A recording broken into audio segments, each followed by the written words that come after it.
레인메이커입니다. 자, 오늘 영상에서는 제가 스티어링 조작 방법에 대해 제 나름의 팁이랄까요? 뭐 이런 것들을 좀 말씀을 드려보고자 합니다. 자, 우리가 우선 뭐 정석적으로 알고 있는 부분들에 대한 얘기를 먼저 잠깐 말씀을 드릴게요. 스티어링 휠을 잡을 때는 이제 양손으로 잡되 9시, 3시 방향 혹은 뭐 10시, 2시 방향을 잡으라라는 것들은 많이들 들어보셨을 겁니다. 뭐 유튜브를 통해서나 아니면 운전 교육을 받아보실 기회가 있으신 분들 같은 경우에는 아마 많이 들어보셨을 거예요. 자, 그래서 이제 그런 부분들에 대해서는 기본적으로 이제 숙지를 하고 계신 상태에서 제가 이제 운전을 할 때 이 스티어링 휠을 조작하는 제 나름의 어떤 현실 적응 팁이라고 말씀을 드릴 수 있을 것 같아요. 우리가 이제 운전을 하다 보면 많은 분들이 사실 요즘 같은 시대에는 자동 변속기 같은 경우에는 기어 변속을 할 필요가 없으니까 한 손으로 운전을 하시는 분들이 굉장히 많을 거예요. 보통 뭐 왼팔을 이렇게 창가에 올려놓고 오른손 한 손으로 이렇게 운전을 하시는 경우들이 대부분 많을 텐데, 자, 이런 경우에 보통 스티어링 휠의 이 위쪽 부분, 지금 여기 제 스티어링 휠 커버에 보면은 이렇게 빨간색 이 라인이 들어가 있는데, 뭐 이런 부분을 잡고 이렇게 운전을 하시는 분들이 많을 겁니다. 뭐 영화에도 보면은 분노의 질주 같은 영화 보면은 한 손으로 이렇게 운전을 많이 하잖아요.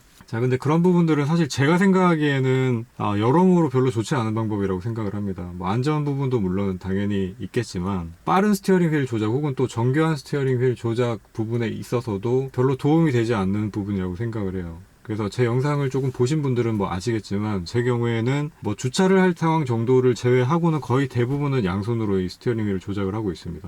자, 근데 이 스티어링 휠이 우리가 뭐 레이싱카를 타지 않는다면은 보통 이렇게 돌아가는 이 바퀴 수가 한 바퀴 하고도 한 반 이상은 돌아간단 말이에요. 그래서 이 스티어링 휠을 잡고 뭐 좌회전, 우회전을 할 경우에 좌회전 같은 경우에는 뭐 완만하게 돌면은 이게 180도 이상 안 돌아가는 경우도 물론 있을 수 있겠지만, 뭐 우회전 같은 경우에는 거의 90도로 꺾이는 구간들이 많이 나오죠. 뭐 대로에서 이렇게 골목으로 들어간다던가 이런 경우에 많이 나오기 때문에 그럴 때는 한 바퀴 이상을 돌려야 되는 경우가 생길 수 있습니다. 자, 이 한 바퀴 이상을 돌려야 되는 경우에 운전을 좀 오래 하신 분들 같은 경우에는 오히려 이제 이걸 한 손으로 이렇게 감으시는 분들이 많고요. 운전 초보자분들 같은 경우에는 이 한손 스티어링 휠에 대한 뭐 두려움이나 아니면 익숙치 않은 뭐 이런 부분들 때문에 양손을 사용하시는데, 자, 뭐 이런 식으로 손이 주고받고 이렇게 좀 바쁘게 움직이는 것들, 뭐 이런 것들을 주의해서 뭐 초보 운전자분들 운전하시는 거 혹은 또 누굴 가르쳐 주실 기회가 있으셨던 분들은 한 번씩은 다 아마 보셨을 거예요. 안전을 위해서 가장 중요한 어떤 파지법이나 아니면 돌리는 방식, 뭐 이런 것들이 어떤 방법이 있을까, 저도 이제 영상을 많이 참고해보고 했는데 뭐랄까 좀 한계를 느꼈습니다. 이 한계라는 게 어떤 거냐면, 기본적인 방식에서 이 양손이 교차하는 방식, 뭐 크로스 방식이라고 얘기를 하더라고요. 이 크로스 방식 같은 경우에는 우회전을 한다라고 하면은 이 왼쪽을 잡고 있는 이 손이 180도를 돌아가고, 그 다음에 핸들 오른쪽을 잡고 있던 손이 다시 돌아와서 이걸 이렇게 돌려준다, 뭐 이런 방식으로 설명을 하는 케이스들을 제가 많이 봤거든요. 자, 근데 이게 자, 이렇게 이제 움직이게 되면 일단 익숙하지 않은 분들 같은 경우에는 이 빠른 동작이 힘들고요. 생각을 해야 되죠. 이렇게 하고 이렇게 가야 된다, 이렇게 생각을 해야 되기 때문에 이거 자체가 좀 힘들다라고 아마 느껴지실 수 있을 것 같아요.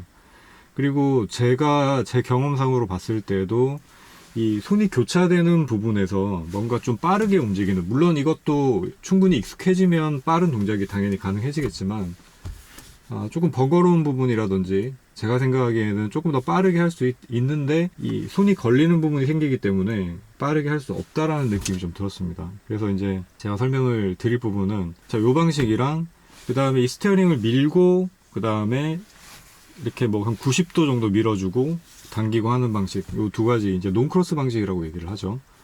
그래서 이렇게 밀고 그 다음에 민 만큼 당겨주고 다시 밀고 당기고 이런 부분들. 자, 이런 부분들도 이제 뭐 드라이빙 스쿨이나 뭐 이런 데서 이 스티어링 휠 조작법에서 알려주는 방법이긴 한데, 저는 이 두 가지를 약간 섞어봤습니다. 뭐 일종의 약간 하이브리드라고 말씀을 드릴 수도 있을 것 같아요. 일단 제 방식에서는 이제 우회전하는 상황을 한번 가정을 해볼게요. 자, 우회전을 하면 아까 말씀드렸다시피 이 스티어링 휠이 180도 이상 돌아가게 됩니다. 자, 그러면 시작 위치를 만약에 9시, 3시 방향 혹은 뭐 10시, 2시 방향으로 잡고 있으면 아까도 말씀드렸다시피, 자, 이 손이 자, 이까지 돌아가는데, 자, 여기 이상 돌아간다 그래도 보통은 이 사람이 관절 구조상 이 180도 이상을 내리기가 조금 힘들죠. 뭐 유연한 분들 같은 경우에는 더 내려갈 수도 있겠지만 어쨌든 여기서 한 200도를 넘어가기는 힘들 것 같아요. 그래서 제가 생각한 부분은 스티어링 휠 아래쪽을 잡는 겁니다. 자, 아래쪽을 잡게 되면 자, 여기서 잡게 되면 일단 시작 위치가 이렇게 뭐 사분면 혹은 뭐 각도로 봤을 때는 이 아래쪽 부분에서 아까 돌아갈 수 있는 각도의 범위는 똑같아요. 그러니까 여기서 여기까지 돌아갈 수 있죠. 그러니까 지금 360도에서 보면은 90도만큼만 뺀 270도가 되는 거죠. 자, 270도만큼을 돌릴 수 있는 겁니다.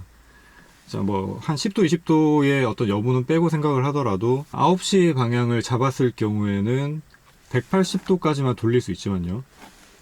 근데 이제 아래쪽을 잡았을 경우에는 자, 똑같이 도착하는 목적지는 같다고 하더라도 270도를 돌릴 수 있는 거죠. 그만큼 더 많이 돌릴 수 있다는 얘기가 됩니다. 그래서 어떤 코너의 뭐 꺾여진 정도에 따라서는, 경우에 따라서는 자, 이 한 손만 가지고서 손을 다 떼지 않고서도 만약에 이제 기존의 정통적인 크로스 방식으로 이 스티어링 휠을 꺾어서 이제 오른쪽으로 들어가야 되는 경우다 하면 자, 180도까지 간 다음에 이 크로스 방식으로 조금 더 꺾어줘야 되겠죠. 자, 이런 이제 추가적인 동작이 들어가줘야 되겠지만 제가 말씀드린 방법으로 이 아래쪽을 잡고 돌리게 되면 자, 이 손은, 오른손은 그대로 위치를 한 상태에서 자, 이 왼손, 아래쪽을 잡고 있는 이 왼손이 오른손 위치까지 가는 거죠. 자, 그래서 자, 요렇게 돌려주고 이때 이제 오른손 같은 경우에는 스티어링 휠을 잡아도 되지만 저 같은 경우에는 이제 잡을 대기를 하고 있다고 보시면 돼요. 왜냐면은 우회전이 끝난 다음에 다시 풀어줘야 되잖아요. 그죠? 그렇기 때문에 자, 이 상태에서 만약에 미끄러질 상황을 가정을 해서 스티어링 휠을 항상 바로 잡을 수 있는 대기를 하고 있다가 그 다음에 이제 다시 풀어주고 원래 위치대로 가는 거죠. 자, 이건 이제 좌회전 상황에서도 좀 급하게 꺾여 들어가는 이런 왼쪽 코너 같은 경우에는 똑같은 방식으로 생각을 하실 수 있습니다. 자, 기존에 뭐 3시 방향 혹은 뭐 2시 방향을 잡고 있던 이 손이 자, 앞쪽에 이제 왼쪽 코너가 보인다 하면은 아래쪽으로 옮겨가는 거예요. 자, 그래서 이 손이 역시 마찬가지 왼쪽으로 180도 위치까지 돌아가 주는 거예요. 그러면 역시 이제 270도만큼 돌아가는 거죠. 자, 여기서도 마찬가지 대기를 하고 있다가 이게 핸들이 풀어짐과 동시에 다시 원래 위치 들어오는 겁니다. 그러니까 이제 기존의 크로스 방식이 가지고 있었던 이제 문제점이라고 하면 이 교차되는 범위가 굉장히 크죠. 자, 그렇기 때문에 이 교차되는 범위로 인해서 좀 불편함 혹은 속도의 저하가 생길 수 있는 부분이 이제 제가 사용하고 있는 방식에서는 한 절반 정도로 줄어들기 때문에 뭔가 속도 면에서도 저는 조금 더 빠르게 할 수 있다는 걸 느꼈고요. 그리고 실수할 확률이 조금 작아진다라고 저는 느꼈습니다. 그래서 이게 뭐라고 명칭을 해야 될지 모르겠지만 두 가지 방식, 아까 뭐 크로스 방식, 그 다음에 논크로스 방식 두 가지 방식이 크게 있다고 말씀을 드렸었는데 이 두 가지 방식의 뭐 일종의 하이브리드 방식, 뭐 그렇게 퓨전 방식, 뭐 이런 식으로 말씀을 드릴 수 있을 것 같아요. 자, 그러면 이제 제가 운전을 실제로 한번 해보면서 실제 상황에서는 어떤 식으로 이 크로스 방식, 제가 사용하고 있는 이 논크로스 방식, 크로스 방식의 어떤 하이브리드 버전을 사용하고 있는지 한번 보여드리겠습니다. 지금 제가 차가 서 있는 방향이 90도에서 조금 더 왼쪽으로 치우쳐져 있어요. 그러니까 오른쪽으로 이 스티어링 휠을 200도 정도 이상은 아마 꺾어야 될 거예요. 자, 그럴 경우에 아까 제가 말씀을 드렸다시피 아래쪽을 잡고 이렇게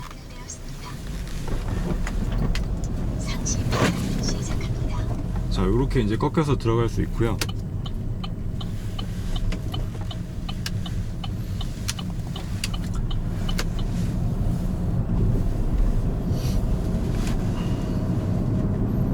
자, 그리고 이제 뭐 수동 변속기 같은 경우에는 뭐 자동 변속기는 어차피 뭐 후진할 때 아니면 뭐 주차할 때 정도를 빼고는 변속기 이 레버 자체를 손을 댈 일이 뭐 거의 없다라고 봐도 될 정도이기 때문에 양손으로 항상 스티어링 휠을 조작을 할 수 있는 상황이지만 수동 변속기 같은 경우에는 이제 중간중간에 이제 기어 변속을 해줘야 되고 이 기어 변속을 하는 과정이 스티어링 휠을 조작하는 사이에 또 들어갈 수가 있어요. 그렇기 때문에 이 손이 잘 꼬이지 않도록 지금 앞에 이제 우회전 이게 코스가 나오는데요.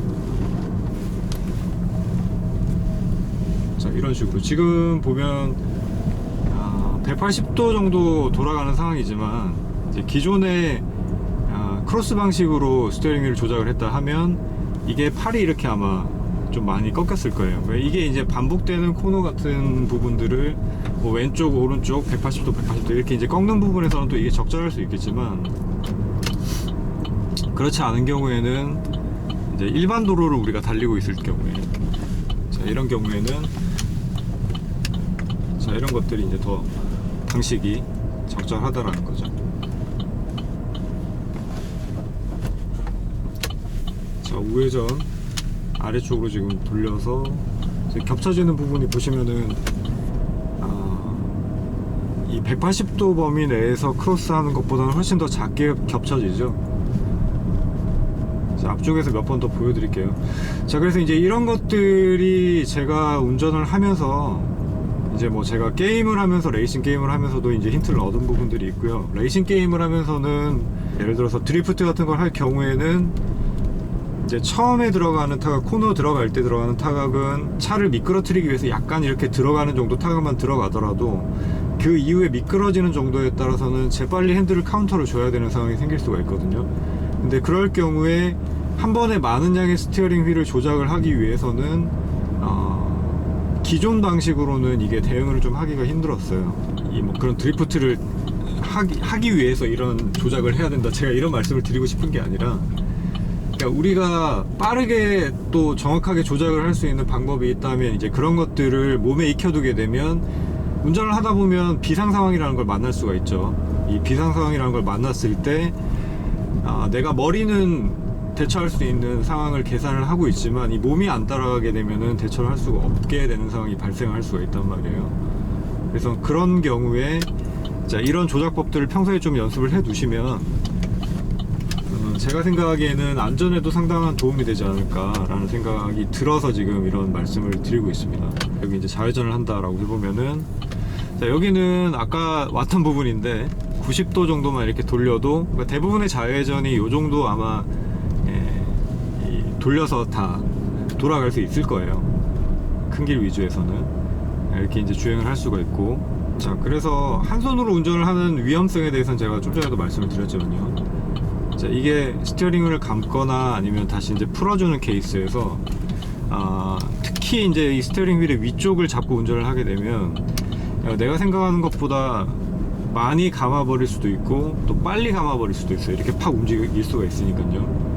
그래서 그런 위험성에 대해서 좀 주의를 하셨으면 좋겠다라는 생각이 들고, 물론 이제 직선도로 또 천천히 움직이고 있는 상황, 뭐 이런 상황에서는 항상 이렇게 두 손으로 이렇게 잡고 있기는 힘드니까 뭐 한 손으로 잡기도 하고, 저도 물론 그렇게 하지만 이제 그런 케이스라면 오히려 저는 위쪽보다는 약간 아래쪽을 잡는 게 좋지 않나, 저는 그렇게 생각을 합니다. 왜냐면 위쪽을 잡고 있으면은 어깨에도 계속 힘이 들어간 상태지만 이제 아래쪽을 잡고 있으면은 상대적으로 힘도 좀 작게 들어가거든요. 그래서 저는 장거리 운전을 할 경우에는 이 아래쪽을 좀 잡고 있는 경우도 많이 있습니다. 그러니까 피로도 측면에서는 위쪽보다는 조금 더 덜을 하더라고요. 그래서 항상 양손으로 이 스티어링 휠을 잡으시되, 그러니까 제가 추구하는 이 스티어링 휠 조작의 어떤 최종 단계라고 해야 될까요? 그런 목표에서는 이제 양손으로 조작을 하면서 굉장히 신속하게 움직일 수 있게끔, 그리고 이 스티어링 휠이 어느 순간에서도 풀리지 않게, 그러니까 보통 실수를 하시는 초보분들 같은 경우에는 실수를 하시는 많은 케이스들 중에 하나가, 제가 보기에는 뭐 코너를 돌 때 감았다가 푸는 과정에서 그냥 놔버리세요. 스티어링 휠을 그냥 놔버리시거든요. 근데 이제 그렇게 그냥 놔버리게 되면 내가 생각했었던 것보다 뭐 속도라든지 이런 거에 따라서 더 많이 풀려버리게 되는 수가 있어요. 그렇게 되면은 이제 큰 도로에 합류를 하기 위해서 이렇게 우리가 뭐 우회전을 해서 들어가는 경우들이 있잖아요. 이제 그런 경우에서 예를 들면 제일 바깥 차로로 진입을 해야 되는데 이 풀리는 양이 생각보다 커져 버리니까 빨리 풀려 버리고, 그렇게 되니까 다른 차로까지 침범해 버리면서 뒤에서 오고 있는 다른 차들한테 굉장히 큰 위협을 가하거나 아니면 사고가 발생하는 이런 케이스들이 심심치 않게 많이 보이잖아요. 그래서 그런 경우가 제가 보기에는 아마 한 손으로 운전을 하면서 이 스티어링 휠을 푸는 과정에서는 그냥 이렇게 놔버려 가지고 발생하는 게 아닌가, 저는 그렇게 추측이 되거든요.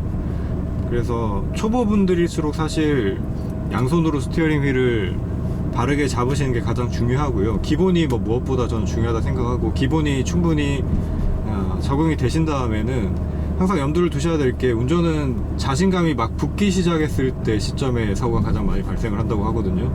그렇기 때문에 그 자신감이 붙기 시작했을 때도 방심을 하지 마시고 생각을 조금 하셔야 됩니다. 이게 운전이라는 것 자체가 사고를 특히 이제 경험을 안 해보신 분들 같은 경우에는 차가 위험하다라는 인지를 잘 못하고 계시는 분들이 많은 것 같아요. 차라는 물건은 잘 사용하면은 굉장히 우리에게 편의를 주는 그런 물건이지만 이 운전을 하는 운전자의 미숙함으로 인해서 또 굉장히 위험한 물건이 될 수 있습니다. 그렇기 때문에 항상 제가 생각하기에는 브레이크랑 이 스티어링 휠 두 가지가 다른 것들보다는 훨씬 더 중요한 부분이 아닌가 생각이 들거든요. 원하는 시점에 제동을 하는 것, 그 다음에 원하는 시점에 원하는 만큼 차의 방향을 움직여줄 수 있는 것, 이 두 가지가 굉장히 중요한 부분이라고 저는 생각을 하고요.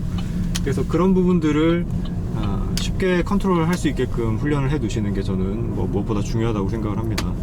자, 그래서 그런 부분들에 대해서 훈련을 좀 하셨으면 좋겠다. 그리고 이제 제가 느낀 부분, 스티어링 휠을 조작을 할 때 제가 이제 시내 운전을 주로 많이 하니까요. 이 시내 운전을 하는 상황에서 이 정확성이나 아니면 속도의 범위를 흐트러뜨리지 않고서도 좀 더 한 손으로 하는 것보다는 안정성을 추구할 수 있는 방법이 뭐가 있을까라고 생각을 해서 제가 하고 있는 방식이고요. 그러니까 명칭을 뭐라고 해야 될지 모르겠어요.